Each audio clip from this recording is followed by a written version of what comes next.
Hello, everyone. I'm Ben Coleman, one of your many hosts for the Florida Aviation Network. We're here coming to you live and broadcasting in the clear from the Sebring Regional Airport Terminal, and we have the pleasure of being here at the 15th Annual U.S. Sport Aviation Expo 2019. And what a great year it's been so far. And I tell you, this is the lead show for the rest of the year. They get the jump on everybody for Sebring. Beautiful area. If you've not been here, please remember the Sebring, the 12 hours of Sebring. Right next door, they got some race cars out there in it today, and you mix the race cars and the performance and the aviation aspect of these little airplanes flying around here, and it's great. What a wonderful venue for families as well. And the weather's been a little bit nippy, but it's good to make you bundle up and stay closer, get closer with everybody, you snuggle. We always have some very interesting performers, but none quite as, I would say, that goes back as far and as well known as the folks that we have here with us today. Anybody ever heard of King Schools or John and Martha King? We have them right here with us today. Hey, welcome. How you doing, Martha? I'll mess you up there. Thank you very much. How you doing, Ben? Welcome. And this is live, so anything that you see that goes on that doesn't look like we rehearsed it, all this has been rehearsed. It's because we didn't, huh? Sure. Well, John and Martha, tell me. it's a real delight to be here. You know, we were at the very first Expo 15 years ago, and boy, the changes since then are huge and wonderful, and the expansion in sport aviation, it's so exciting. It's really delightful. You know, to see. also something very notable in our marriage.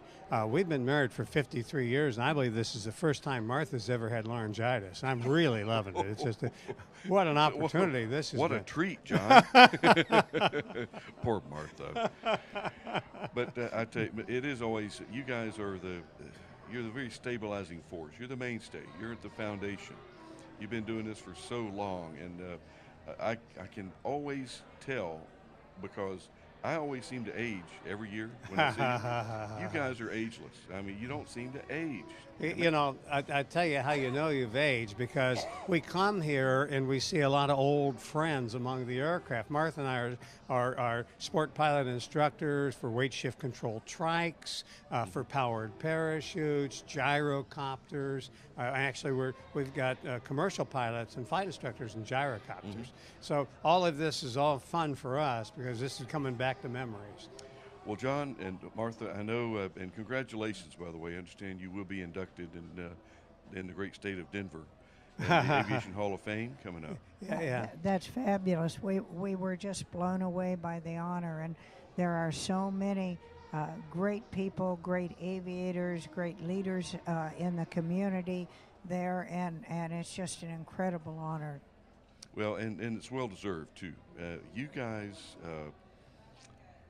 We were just talking about technology here today with the crowd and how things have changed.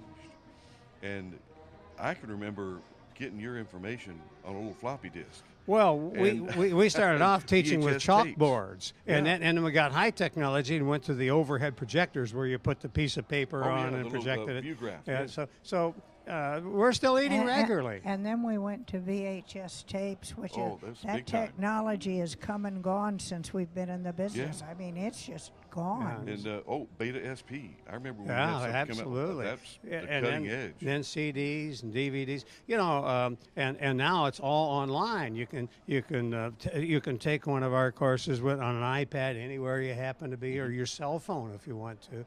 And just think how amazing an iPad or a cell phone is. They're just remarkable things. So and such a benefit to aviation with all of the other aviation apps that they've got, in addition to our app, which lets them take it on the iPad. And so I think we were born too soon, because whoa, my goodness, and flying has changed. You know, we use our iPads in the cockpit, and we have now another multi-function display right here with us in the cockpit, and we just got a Garmin 725, and we're not lost near as much as we used to be. It's just And John, this thing here, Yeah. I'd be lost if I didn't have this in the cockpit with me. Wow, it's just Right it, here. I just messed Obi up. Messed him up. Yeah, Remember, this is live. We rehearsed all this. But yeah, the amazing thing is that phone that you just held up has more memory, more intelligence than the computers they use to send people to the moon. yeah, and but where I was heading with all of this at the beginning is how you guys have diversified, and you've seen the changes coming, and rather than because some folks just they pack up and go away. Well, people say to us, John, Martha, you've been in this business 45 years. How come you're still eating regularly? And clearly we are. You can look at us. You can tell we're eating regularly. But a couple of reasons. One is that we solicit feedback. We respond to feedback. They say John talks too fast. Well, John learns to talk slower. I mean, that's what we've had to do through the years. The second thing is we've struggled to stay, and we have kept up with this technology. And it's just, and who knows what exciting place will it go in the future? We just don't know. Well, and I have not been to San Diego. I have not had the pleasure yet of visiting your studio there, but I understand. I've heard it's pretty remarkable. Well, it's a regular TV studio, and there's a lot of stuff in there I don't understand. So we got to have people help us But out you have with the that. people. Yeah, we do. Surround Yeah, yourself we with do. knowledgeable people. We've got a great team, and we use the green screen just like the weatherman does, so that we can have charts behind us and airplanes flying behind us and so on. And I think that adds a lot of interest and a lot of connection. Why are we talking about this? Well, let's show you why we're talking about this, and I think that helps a lot. Well, John and Martha, I'm going to put you on the spot here. Uh-oh. Oh, Johnson. Oh, We here are comes a on ringer. the spot. But Here comes a ringer. You guys have you've instructed and taught for decades. And see, I knew it was going to get around to that. Well, you're vintage. You're seasoned. You know? But have you seen anything change in the amount of the generations? Are the generations learning differently, or I mean, because we're up right now with the kids that are doing the Xbox and everything, and it's got to be a little bit of a different technique that you use to get through to those guys. Well, one of the things that it's fun, it's interesting, is that people are now used to social media, and they tell the world their opinion. And this generation is a generation that believes that everyone wants to know their opinion.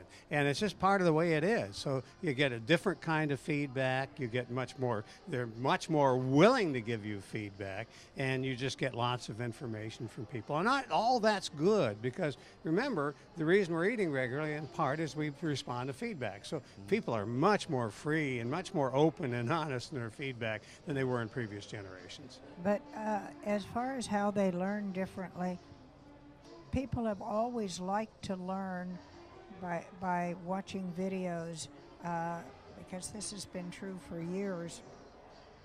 But I think today's generation has much less patience for just reading a textbook, than previous generations were willing to put up with. It almost plays to our advantage in a sense, because we do video and making fun and engaging video. We have three rules. We take relatively complicated information, clarify it, simplify it, and make it fun. And it plays to this generation. Well, but it's interesting because that's exactly what I was wondering about, because we're not in a read a book generation. No, we're not. And no, we're the not. middle generations, you'll see that on their app, on their or what do you call the Kindle. Yeah. They'll read a Kindle. They'll read a book all day long. But the new generation, the folks that the 10, 12, 14-year-olds we're trying to get to now, not so much. I mean, if they can't do it in an app, they're not interested. Well, the good thing is hokey jokes still work. So we've not been aced out by people getting serious all of a sudden. They like the jokes, so it still works. Well, and you've lived through the PC situation from beginning to. I hope it's not the end yet. Are you talking about computers or politically correct? Politically correct. I mean, you're such an international phenomenon that you have to be cognizant about being politically correct. Yeah. However, there's times it doesn't fit. It doesn't fit the training module that that you're trying to get at. Because remember the Titanic? Yeah. Well, now, I know you don't remember it, but you've heard of the Titanic. I'm not insinuating that you're aged. Thank you for that correction. There was a certain mentality of the captain. Just push ahead. Yeah. Delta 191, Yeah. thunderstorm, downdraft, Yeah. microburst, Yeah. Titanic syndrome, push ahead. So that crew cockpit resource management. I mean, the captain is not always completely in charge of that aircraft. So, Well, I've seen some of your modules on CRM. Yeah. Right. Very, very important for these young folks to not have to duplicate some of the problems that we found, to correct that. And why recreate the wheel? Learn from past experience. Well, one of the things that we've been working on, Martha and I are strong believers in the subject of risk management. And that is, take time every time you fly to identify the risks and work out mitigation strategies. And very fortunate, I've worked for 7 years with the FAA and the Airman Certification Standards Working Group, and now we have new pilots who are being evaluated in their ability to identify and mitigate risk. And I think, and you can't take credit for anything because you don't know, but with the accident and the fatality rate are coming down pretty significantly now, and I hope that maybe this business of having risk management in the Airman Certification Standards makes a difference. Well, and you guys have like you mentioned, you worked with the FAA a lot, but the FAA has worked with you a lot to get some of the training ideals, if you will, but it's all about when we have an accident, and we've been fortunate. There's some wood here. Can I knock on the wood, Dobie? We've been fortunate. We haven't had any incidents or accidents at this event. Yeah. Well, that's the norm. That's what we expect. Yeah. Whereas there for a while, it was every time you have an event with a lot of aircraft movements. Well, how many we racked up this time? How many ground loops? Yeah. It's the exception that when we have an accident, it's a breakdown in the system. And I know that you guys are very, very active in, like you say, personal minimums, We have risk management. Yeah. And if it's too windy, it may not be the right day for you to fly if you're not up for it. I might be fine with it, but you might not be fine with it. The combination of you and the airplane. Sorry, Well, Martha. and your aircraft may not be up to it, and that's particularly true with light sport aircraft. You have to be even more aware of the environmental situation, particularly the wind, in order to have fun flying, as opposed to coming back really stressed and wishing you had not gone. I've never had that feeling. Never happened to me. But Yeah, years ago, Roger Baker contracted us to deal with, he was with the FAA, contracted us to deal with the Ohio State University. And we wound up Roger likes to say, we were at a coffee table on a napkin, developed the acronym PAVE for the pilot, the aircraft, the environment you're working in, and the external pressures as risks that you need to identify. And it started us, I think, aviation community, I think, down the road of thinking in terms of identifying risks. And that's what we're doing here. We're talking about the wind, we're talking the aircraft, the combination of, so we're going down the road and thinking that way. We've changed the way people think. Accidents happen in the brain. Well, and there's been so much, John Reason, the Swiss cheese model. Yeah. Break the chain. Yeah. It might sound a little bit corny, but it's true. Let's break the chain, because every accident is usually a chain of events. Yeah, it is. And that accident may have started 2 days, 2 weeks, 2 months before it actually the day that it happened. Certainly you can see them coming. Sure. And as an instructor around an airport, there are people that you say, oh, eventually this guy's going to get it. And inevitably they do. And the question is, how can we as a community do something about that? Well, and that's why, again, Obi and formerly the FAA Production Studios, now Florida Aviation Network, we're so thankful that there are professionals like you guys, that you're in it for the mainstay. You're not in this for the money. You're not in it for the glory. Yeah. You're in it for the result. And when you start talking about the accident rate coming down, you're a part of that. Oh. I would like to think that we're part of that. Yeah. I'd like to think that anybody watching this streaming video is part of it, because it's a group effort. No one person can do this alone. No. So, no. and again, you take the valuable time out of your schedule to come here and talk with us and you folks for that very reason. We're all about safety here in aviation. And Florida Aviation Network that's the fundamental, basic, bottom line of why we do what we do. All these volunteers, all this equipment, we're not getting paid for this. But my payback. That's all right. The way things been going in the government, nobody's getting paid. That's true. Ooh, that was a zinger. Rim shot. If we had a drum, we'd do a rim shot right now. But It'll be a dated joke, I hope, soon. Well, anyway, guys, gals, is there anything that you'd like to? We're going to kind of wind it up. Anything you'd like to leave with us? Well, what a pleasure it's been here to be here at Sebring and at the Sport Aviation Expo, and just a lot of people's hearts and souls have gone into all of these aircraft, and they mean the world to people, and it's just great to see this grassroots stimulus of aviation.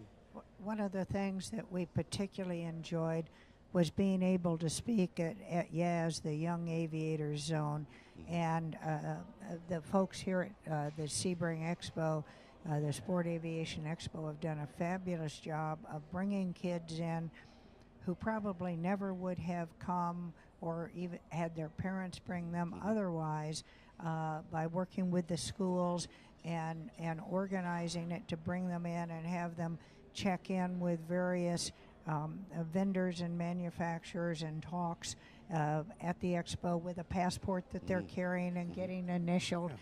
We've done quite a few of those, and speaking to them yesterday morning and this morning was very inspiring, and I think that it's just a fabulous way to introduce kids in high school to aviation, and we think that there's a real chance that some of these people will come away discovering something that they didn't know before, that they actually have a passion for aviation and they want to come back.